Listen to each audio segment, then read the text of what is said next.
आपका स्वागत में राहुल ओझा आपके साथ। जेडीयू के राष्ट्रीय कार्यकारी अध्यक्ष संजय झा ने आरक्षण को लेकर कांग्रेस और राहुल गांधी पर बड़ा हमला बोला है। संजय झा ने आरोप लगाया कि कांग्रेस का डीएनए एंटी ओबीसी है। उन्होंने यह भी कहा कि नेहरू के दौर से लेकर अब तक कांग्रेस पिछड़ों के खिलाफ है। उन्होंने 1984 में कांग्रेस की ओर से जारी विज्ञापन का भी हवाला दिया। इसके साथ ही संजय झा ने कहा कि विपक्ष के लोग पूरी तरह से हताश हो चुके हैं और उनका कोई एजेंडा बचा नहीं है। जेडीयू के राष्ट्रीय कार्यकारी अध्यक्ष संजय झा से खास बात की है दिल्ली संवाददाता अमितेश सिंह ने। बात करते हैं जेडीयू के राष्ट्रीय कार्यकारी अध्यक्ष संजय झा से। संजय जी, राहुल गांधी विदेश दौरे पर हैं, वहां पर उन्होंने जो बयान दिया है खासतौर से आरक्षण को लेकर के, उस पर आप क्या कहेंगे? देखिए, कांग्रेस का डीएनए ही एंटी ओबीसी है। शुरू से मैं देख रहा था नेहरू जी के टाइम से 61 में उनका लेटर है कि एजुकेशन से चीजों को ठीक कीजिए, रिजर्वेशन क्या होता है। ये 1984 का एड है, सबसे फेमस। 400 सीट 400 पार हुआ था उस बार 1984 में, जो राजीव गांधी का will your destiny be decided by your birth instead of your merit, ये एड है। ये रिजर्वेशन के खिलाफ एड है कांग्रेस का कि मेरिट के बल पे हो, हाँ, आपके जन्म के बल पर नहीं हो। 1990 मंडल कमीशन, राजीव गांधी जी का स्पीच है पार्लियामेंट, ऑन रिकॉर्ड है, गूगल करके भी चेक कर सकते हैं उनका भाषण। जबकि मंडल कमीशन का रिपोर्ट कितना दिन से रखा हुआ था, रिपोर्ट को कभी पब्लिक नहीं किया। मुझे आप ये बताइए कि पूरा 10 साल मनमोहन सिंह जी का सरकार एनएसी चलाता था, national advisory council, headed by Mrs Sonia Gandhi. कितने ओबीसी थे उसमें जो देश चला रहे थे? राजीव गांधी ट्रस्ट है, कितने ओबीसी हैं उसमें? पूछिए उन लोगों से। और सबसे बड़ी बात कि हम लोगों ने जातीय जनगणना नीतीश कुमार जी ने करके देश को दिखाया, और उस पर जो अफर्मेटिव एक्शन लेना था, जो आरक्षण का दायरा बढ़ाना था, वो बढ़ा करके वो काम करके दिखाया। देश में पहला और अकेला राज्य कर्नाटक में रिपोर्ट, किसकी सरकार है कर्नाटक में, क्यों नहीं पब्लिश करते हैं जातीय गणना जनगणना, जो वही जो जाकर के भाषण देते हैं। ये जो बोले हैं जाकर अमेरिका में, वही माइंडसेट है जो बोले हैं कि आरक्षण खत्म हो जाना चाहिए। यही उन्होंने कहा है। इक्वलिटी आएगी, क्या आएगी नहीं है बात की बात है, लेकिन उन्होंने कहा कि आरक्षण एक समय में खत्म हो जाएगा। आरक्षण खत्म कम से कम इस देश में तो नहीं होगा। जब तक नीतीश कुमार नरेंद्र मोदी है, आरक्षण कभी खत्म होने वाला नहीं। आपको लगता है कि राहुल गांधी और कांग्रेस पार्टी ही आरक्षण विरोधी है? क्योंकि लेकिन वो तो लगातार आरोप लगाते रहे कि बीजेपी एनडीए आरक्षण विरोधी है। भाई, मैंने कहा ना कि कांग्रेस का डीएनए एंटी ओबीसी है, पिछड़ों के खिलाफ है। राइट फ्रॉम नेहरू से आज तक मैं तो कोट करके बताया आपको कि कैसे कैसे उन लोगों का माइंड चलता रहा। क्यों एनएससी में बताए ना, एनएससी में कितने लोग थे जो 10 साल देश चलाया है। देश का पहला सरकार ऐसा होगा जो प्रधानमंत्री का पावर ही सीज हो गया था। कुछ था क्या अथॉरिटी मनमोहन सिंह जी के पास? वो तो एनएससी चलाता था सरकार, इसलिए ना वो फाड़ दिए थे कैबिनेट नोट। कभी आज तक देश के इतिहास में हुआ है क्या? बेसिकली ये आरक्षण के खिलाफ है। मुझे आज भी याद है, मैं पहले भी आपको बोला हूं, जब इंडिया गठबंधन में हम लोग थे, बॉम्बे मीटिंग में नीतीश कुमार ने वहां पर कहा कि जातीय जनगणना को आप डालिए अपने एजेंडा में। एक पार्टी, रीजनल पार्टी ने विरोध किया पब्लिकली वहां पर, और कांग्रेस उसके विरोध के से बैकआउट कर गई उससे। ये तो हाल की बात बता रहा हूं। आज जो जातीय गणना की बात कर रहे हैं, वो बिहार का चर्चा नहीं करते हैं कभी, क्योंकि पता है बिहार में सक्सेस स्टोरी है। तो जो देता है लिख करके वही बोलते हैं। और जो उन्होंने कहा है, तो हम लोग घोर निंदा करते हैं उनके इस वक्तव्य की अपने पार्टी की तरफ से। और हम लोग को पता है कि कांग्रेस का माइंडसेट ही संविधान के खिलाफ, आरक्षण के खिलाफ है। आखिर में एक सवाल सर, सीआई चंद्रचूड़ के यहाँ जिस तरह से गणपति पूजा में प्रधानमंत्री गए, उसको लेकर के अपोजिशन के कुछ लोगों की तरफ से सवाल खड़े किए जा रहे हैं, कटाक्ष किया जा रहा है।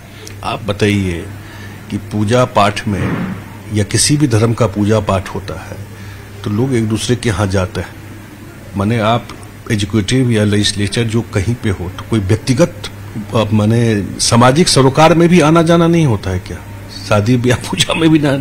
इसका मतलब ये लोग एकदम डिफंक्ट हो चुके हैं, कुछ इनमें कुछ बचा नहीं। ये इसका मतलब एजेंडा कुछ बचा नहीं है। जहां कुछ मौका कहीं मिलता है उसी को लेकर के चलते हैं। मुझे लगता है ये बिल्कुल पूजा पाठ में, शादी ब्याह में जाना ये बिल्कुल व्यक्तिगत है और इस पर कोई टिप्पणी नहीं होनी चाहिए। बहुत बहुत धन्यवाद। तो ये थे जेडीयू के राष्ट्रीय कार्यकारी अध्यक्ष संजय झा। कैमरामैन अप्पू पाठक के साथ अमितेश सिंह, न्यूज 18 दिल्ली। अब बात कटाव के कहर की। सहरसा में कोसी नदी तेजी से कटाव कर रही है। कटाव के कारण नदी में स्कूल समा गया है। मामला नौहट्टा प्रखंड के हाटी पंचायत का है, जहां राजकीय बुनियादी विद्यालय कोसी में समा गया। बता दें कि 20 दिनों से लोग कटाव की मार झेल रहे हैं। ये स्कूल साल 1950 में बना था। इस स्कूल से हजारों छात्रों ने पढ़ाई की, लेकिन अब ये स्कूल नदी में समा गया।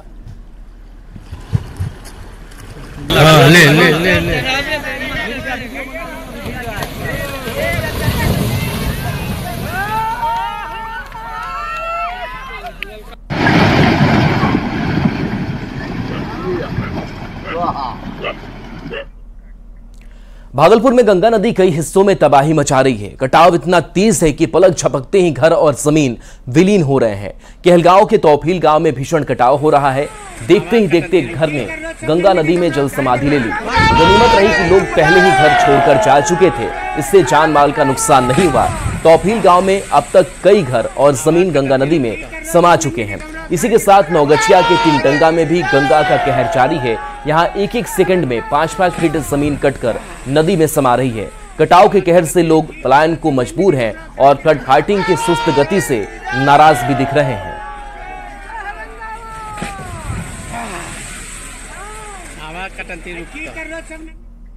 अब बात शिक्षकों की परेशानी की। शिक्षकों को रोज समय पर स्कूल पहुंचना होता है।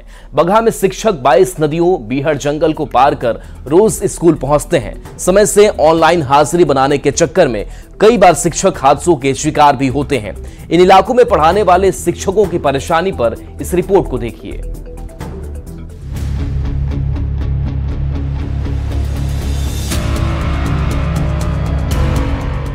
जान जोखिम में डालकर नदी पार करते ये शिक्षक हैं, जिनको समय पर स्कूल पहुंचकर ऑनलाइन हाजिरी बनानी है।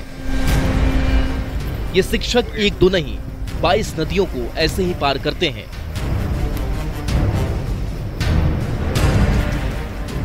बीच रास्ते में बीहड़ जंगल भी पड़ता है। दूसरी तरफ गांव में रहने के लिए कोई संसाधन नहीं है।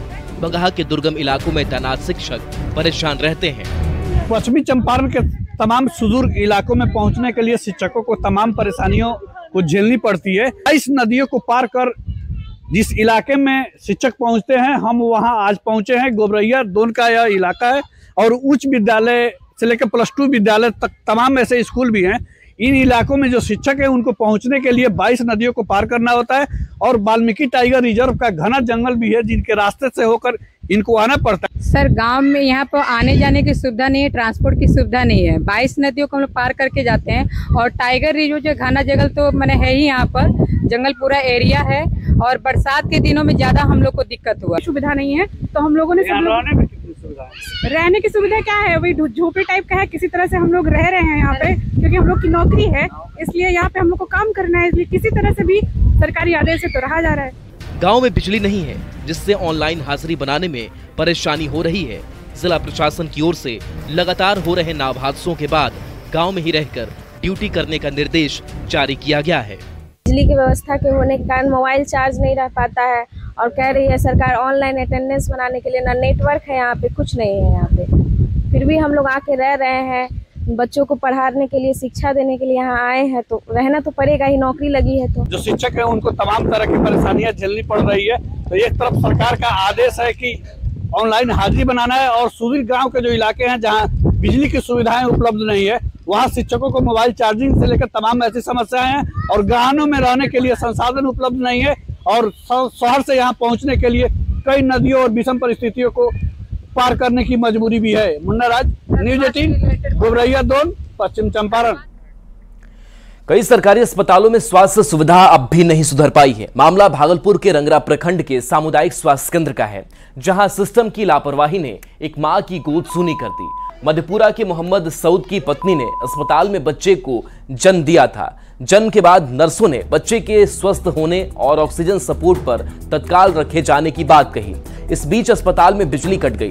जनरेटर में तेल नहीं था, जिसकी वजह से उसे स्टार्ट करने में 20 से 25 मिनट लग गए। इसी बीच तबीयत बिगड़ने से बच्चे की मौत हो गई। पीड़ित परिवार ने नर्स पर काम की जगह फोन चलाने और बदतमीजी के आरोप लगाए। पूरे मामले पर अस्पताल प्रभारी ने चाइल्ड स्पेशलिस्ट की कमी का दावा करते हुए पल्ला झाड़ने की कोशिश की है। बच्चा क्या बोलते हैं, जन्म ठीक ठाक लिया। हमको फोन किया, हम जाके देखबो किए, खूब बढ़िया था। उसके बाद हम वहाँ बाहर में चाचा का दुकान है, हम वहाँ उनको जाके भी बोले। उसके बाद वहीं पे हम बैठ के हंसने लगे, अपना मोबाइल देखने लगे। फिर तुरंत हमको फोन आया कि ऑक्सीजन बच्चा को लगा है, जनरेटर नहीं चला रहा। तब उधर से दौड़ के हम यहाँ आए तो देखते हैं गार्ड 2 खड़ा था, वहाँ पे डीजल लेके खड़ा था। उसके बाद हम बोल रहे हैं जल्दी स्टार्ट मारिए, तेल डाला, ईयर छोड़ाया, तब स्टार्ट किया। गार्ड पहले से खत्म, हाँ पहले से खत्म था। गार्ड हमको क्या बोलता है, वो जो रहती है यहाँ करती है, उसको वो क्या बोलती है कि जाइए उसको बोल दीजिए रेफर कर दीजिए, मत गच्छा कीजिए, नहीं करेंगे स्टार्ट, जाओ। ऑक्सीजन तो तभी ना काम करेगा कि बच्चा खींचे, नहीं बच्चा खींच ही नहीं पा रहा है तो ऑक्सीजन लगा के क्या कीजिएगा। हम कह रहे हैं यहाँ पर ऑक्सीजन लगा दिए, करेगा तब ना ऑक्सीजन काम करेगा। हम इसके संबंध में इसीलिए नहीं बोल सकते हैं कि अभी तुरंत हम मीटिंग से आ रहे हैं, और जब तहकीकात करेंगे तो पूरी जानकारी हम आपको देंगे। अब देखिए, इस घटना के बाद से कई सवाल भी है। न्यूज़ 18 पूछता है कि कब सुधरेगी सरकारी अस्पतालों की व्यवस्था, और सवाल इस घटना के बाद ये भी कि अस्पताल के जनरेटर में तेल क्यों नहीं था और 25 मिनट तक लग गए। साथ ही सवाल ये कि नवजात की मौत का जिम्मेदार कौन।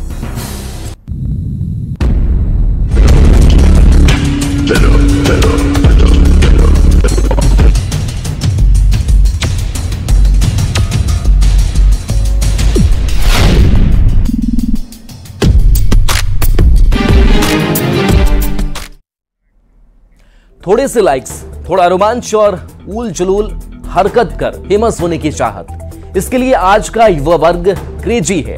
सोशल मीडिया के जरिए लाखों लोगों तक पहुंचने और अपनी खास पहचान बनाने की चाहत में युवा अपनी जान भी दांव पर लगाने से परहेज नहीं करते। आजकल रिस्क के लिए युवा वर्ग पागलपन की हद तक पहुंच चुका है, जिसकी सनक आए दिन भारी पड़ रही है।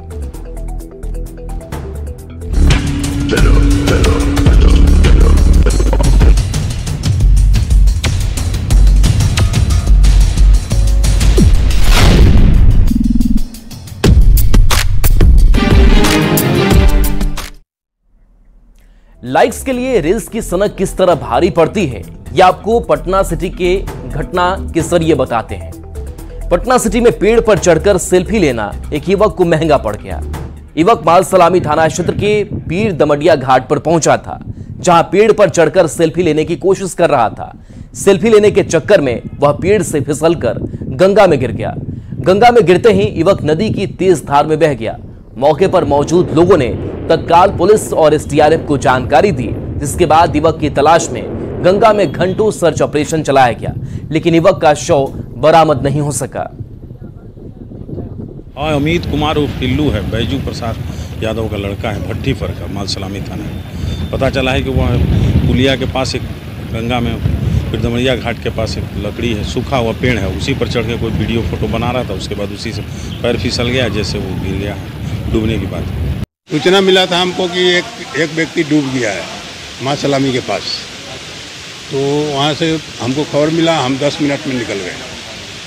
वहाँ से पहुँचे हैं यहाँ पर अभी गोताखोरी एक बार कराए हैं, बारिश हो गया है इसलिए नहीं हो रहा है, अभी थोड़ा देर में फिर कराएंगे अभी, और झग्गर भी खिंचवाए हैं। अभी धारा यहाँ पर बहुत तेज है, धारा तेज होने के कारण अभी आगे क्या होता है देखें। रील्स बनाने की सनक गया में भी एक युवक को भारी पड़ गया। युवक ने फिल्म के एक डायलॉग पर रील बनाया और सोशल मीडिया पर अपलोड किया। रील में पुलिस इंस्पेक्टर को मारने की बात की जा रही थी। रेल पटरी के बीच हथियार के साथ ये रील्स बनाया गया था। पुलिस को जैसे ही इस वायरल वीडियो की जानकारी हुई तो तुरंत एक्शन लेते हुए रील बनाने वाले युवक को पकड़ लिया गया।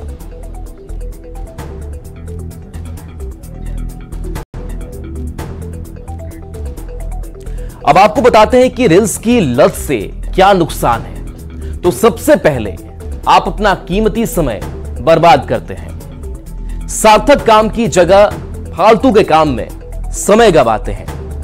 रील्स के चक्कर में लोगों की नींद पूरी नहीं हो पाती है। वर्चुअल वर्ल्ड के चक्कर में रियल वर्ल्ड भूल जाते हैं। अपनों को, अपने परिवार को वक्त नहीं दे पाते हैं। रियल लाइफ में कॉन्फिडेंस कम होने लगता है। रील्स की लत से निगेटिविटी, डिप्रेशन जैसी बीमारी होती है। अब आपको बताते हैं कि क्यों वायरल हो रहा शॉर्ट्स का चलन। तो देखिए, लोगों के पास अच्छे काम के लिए समय कम है, तनाव ज्यादा है, कम समय में मनोरंजन चाहते हैं। लंबे वीडियोस के मुकाबले शॉर्ट्स वीडियो लोकप्रिय होते हैं। 66% यूजर्स का अटेंशन वो खींचते हैं। छोटे वीडियो, 1 मिनट से कम के वीडियो 2.5 गुना ज्यादा अटेंशन पाते हैं। तो आखिर रील्स की लत से खुद को कैसे बचाएं, वो भी हम आपको बताते हैं। तो अपने एंटरटेनमेंट का जो जरिया है उसको बदल लें। दोस्तों के साथ, अपनी फैमिली के साथ वक्त बिताएं, अपने हॉबीज को फॉलो करें। खुद को फोन से आप दूर रखें। फोन की नोटिफिकेशन को भी आप बंद कर सकते हैं, उसको आप बंद करके रखें।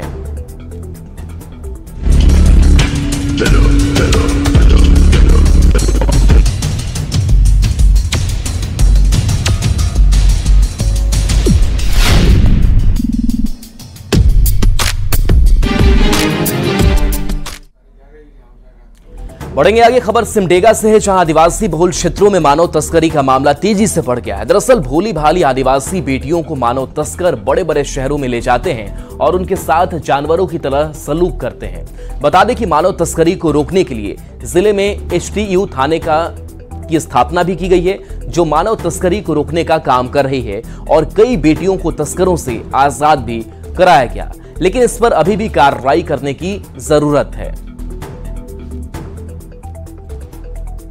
में किसी तरह का कोई भी सुरक्षा व्यवस्था नहीं है। कौन आ रहा है, कौन जा रहा है, कौन व्यक्ति संदिग्ध है, कौन व्यक्ति मानव तस्करी के लिए क्या कर रहा है, किसी तरह का कोई भी मतलब यहाँ कोई रोक टोक नहीं है। यहाँ पर वर्दीधारी सिर्फ 1-2 लोग हैं जो सिर्फ अपनी चहलकदमी के माध्यम से बस यहाँ स्टेशन की शोभा बढ़ा रहे हैं। अवेयरनेस के लिए हम लोग जो है अवेयरनेस कैंपेन जो कुछ दिन में शुरू कर देंगे, जिससे कि लोगों को बराबर जो है बताया जा सके कि जो मानव तस्करी में जो लोग करते हैं या जो लोग मानव तस्करी का शिकार होते हैं, उन लोगों के साथ किस तरह का व्यवहार किया जाता है। तो उन चीज़ों को हम लोग सामने लाएंगे, जिससे कि लोगों में जागरूकता आएगी कि हम लोगों को इसमें जो कुछ पैसे के लिए जो है लालच में या कुछ भी मजबूरी में जो है कहीं नहीं जाना है, अन्यथा जो है वहाँ पे स्थिति जो है और बदतर हो सकती है। इसके अलावा हम लोग जो रिहेबिलिटेशन जो मेन चीज़ है उस पर भी हम लोग प्रयास करें, क्योंकि कई बार होता है कई लोगों को रेस्क्यू करके हम लोग लाते हैं, बट रिहेबिलिटेशन जो उनका है वह प्रॉपर जो है नहीं हो पाता है। तो उस पर हम लोग काम करेंगे, जिससे कि जो भी लोग बच के आते हैं, जो भी जिन लोगों को रेस्क्यू किया जाता है, उनका रिहेबिलिटेशन प्रॉपर किया जाए। सीतामढ़ी जिले के किसान परेशान हैं। जिले में उद्भव सिंचाई परियोजना की स्थिति ठीक नहीं है। यहाँ 400 से ज्यादा नलकूप हैं, लेकिन उसमें से 150 से ज्यादा नलकूप ठप पड़े हैं, जिसकी वजह से किसानों के खेतों में सिंचाई नहीं हो पा रही है। मौसम की बेरुखी से किसानों को भारी परेशानी का सामना करना पड़ रहा है। क्या है किसानों की समस्या, जानने की कोशिश की न्यूज़ 18 संवाददाता राकेश रंजन ने।